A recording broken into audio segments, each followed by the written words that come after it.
Now, the experience we had at the very outset was not easy.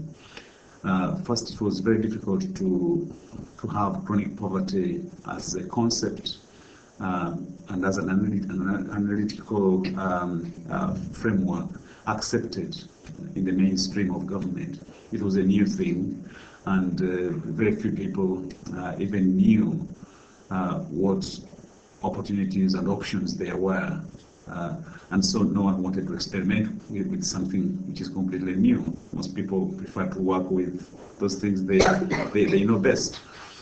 And even when we were able to produce some evidence, which we thought was wide-ranging evidence that a large number of people were involved, were affected by chronic poverty, and that these people were unlikely to benefit from mainstream development interventions, still convincing policymakers was a major challenge, a major difficulty.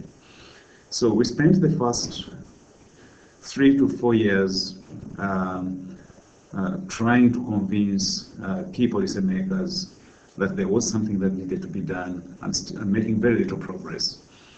Now the crunch came when we held a major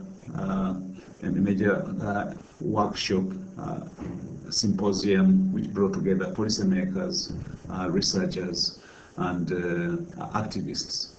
And the question was put: what is it that will make you as policymakers appreciate the importance of the issues we're talking about? It was at this time that 2 or 3 key contacts in the Ministry of Finance, who were close to the policy-making process, raised 3 things that I remember. One was, you need to demonstrate to us that the magnitude of the problem you're talking about is big, and that if we don't deal with this big problem, there will be a subsequent problem. You also need to demonstrate to us that it is politically expedient, because if it isn't, then we're not going to spend massive resources worrying about things which are not politically sensitive. And thirdly, you also need to demonstrate that it is doable. And if it's not, because if it's not doable, then we could spend masses of time and resources doing something which is never going to make an impact. So we went back to the drawing board, and we brought on board well-known scholars and analysts on a wide range of things.